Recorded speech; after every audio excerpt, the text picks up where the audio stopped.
Hello hello. ഭാവേ, എന്തോയി? ഇന്ന് പിണങ്ങാൻ പ്രത്യേകിച്ച് കാരണം വല്ലതും ഉണ്ടെങ്കിൽ നേരത്തെ പറയാം. എന്തേ? അല്ല, പെട്ടെന്ന് കോള് കട്ട് ചെയ്യാട്ടോ. ഓഹോ, അപ്പൊ എന്നിട്ട് സംസാരിക്കാൻ താല്പര്യമില്ല. ഞാൻ എന്ത് പറഞ്ഞാലും ഇങ്ങനെയാണ് ഇപ്പൊ. അങ്ങനെയൊന്നും അല്ല, ഉം. എനക്കിപ്പോ എന്തോ അറിയില്ല. എന്തോ എന്നോട് സ്നേഹമില്ലാത്തോണ്ടായിക്കൂല്ലേ?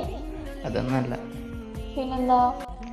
എന്ത് പറഞ്ഞാലും പിന്നെ പിണങ്ങിയിരിക്കുക. പിന്നെ എനിക്ക് ഇഷ്ടമില്ലാത്ത കാര്യങ്ങളൊക്കെ പറയുമ്പോ ഞാൻ പിണങ്ങിയിരിക്കണ്ടേ?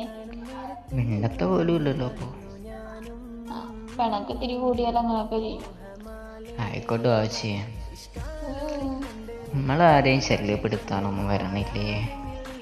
ആ, ഒരുപാട് തലയിലേറ്റി വെച്ചുകൊണ്ട് നടന്നതല്ലേ. അപ്പോൾ നമ്മളെ കയ്യിൽ നിന്ന് താഴെ വീണെന്ന് അറിയുമ്പോൾ നമുക്കൊരു സങ്കടം വരും. അത് സാരമില്ല.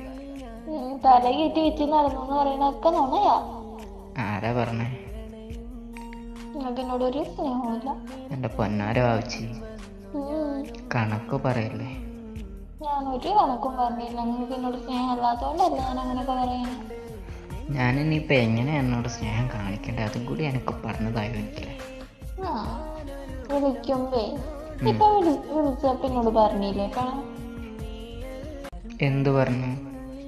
നീ പറഞ്ഞില്ലേ എന്നോട്? ഞാൻ പെട്ടെന്ന് കട്ട് ചെയ്യുന്നു. കടട്ടേന്ന് ഈ പിണങ്ങിയിരിക്കുമ്പോൾ ഉണ്ടായിരിക്കും. അപ്പോൾ പിന്നെ എന്ത് ചെയ്യാനാ?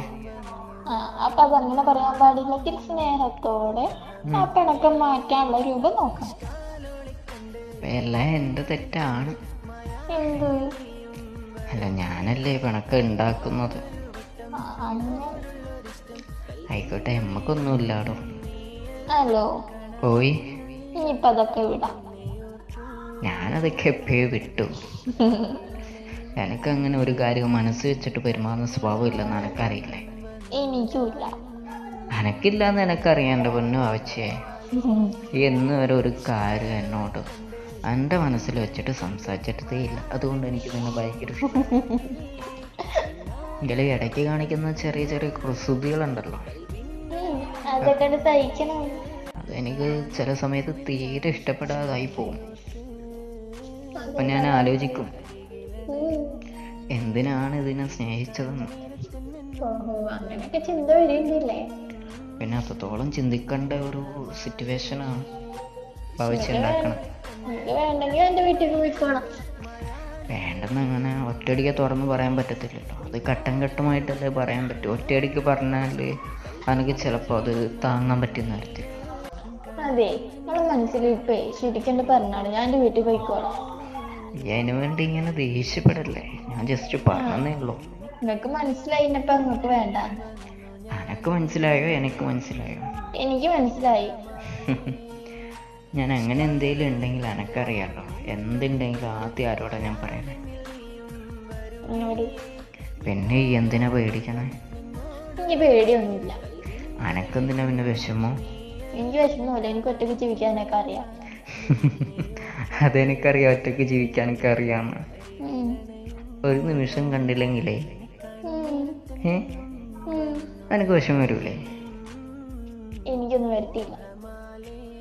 ഉറപ്പാണോ? ഉറപ്പാ. നിങ്ങൾ അവിടെ ആയിട്ട് ഞാൻ എത്ര ആയി? അത് സാരമില്ല, കുറച്ചുകൂടി കൈയിട്ടിട്ടോ. എന്നിട്ട് ഇനി ഇത്തിരി സമയം കൂടി ഉണ്ടല്ലോ. അത് കഴിഞ്ഞിട്ടോ? അത് കഴിയുമ്പോൾ എനിക്ക് ഉറക്ക സമയമാവുമല്ലോ. അപ്പം എന്തായാലും എന്നെ കാണാതെ ഈ ഉറങ്ങോ? അതില്ല, എന്നെ കാണാതിരിക്കാൻ പറ്റത്തില്ലല്ലോ. എനിക്കും ഇപ്പോൾ തിരിച്ചങ്ങനെ തന്നെയാണ്. എന്നിട്ടാ ഇതിനെ തല്ലിവിടാൻ ഇതൊക്കെ പറഞ്ഞാലേ? തല്ലിവിടാൻ പറഞ്ഞെന്നുള്ള വെച്ച് എന്തോ ഒരു മനസ്സിലുണ്ടായിരുന്നു, അതെല്ലാം തുറന്നു പറഞ്ഞു, അത്രേ ഉള്ളൂ. എനിക്ക് ഭയങ്കര ഇഷ്ടമായോണ്ട് ഞാൻ അങ്ങനെ ഇടയ്ക്കിടയ്ക്ക് തല്ലുണ്ടാക്കണം. ഇങ്ങനെ ഇഷ്ടം കൂടിയാലേ ജീവിതം കഷ്ടത്തിലായി പോകും എൻ്റെ പൊന്നു ആവശ്യേ. അതിനിപ്പോ എന്താ ചെയ്യാ? എന്താ ചെയ്യാന്ന് ചോദിച്ചാൽ ഒറ്റ നിങ്ങൾ ഇതിന്റെ അടുത്ത് മാർഗ്ഗമേ വന്നാ മതി. അല്ല, ഒറ്റ മാർഗ്ഗമേ ഉള്ളൂ. അതെന്താ? കുറേ ദിവസമായിട്ട് എനിക്കൊരു കാര്യം തരാമെന്ന് പറഞ്ഞ് പറ്റിക്കണില്ല. അതിപ്പോൾ ഇങ്ങോട്ട് തന്നു. ഇപ്പോൾ എല്ലാം ശരിയാവും. ഉറപ്പാണ്. ആന്ന് ആവശ്യം. ശരിക്കും?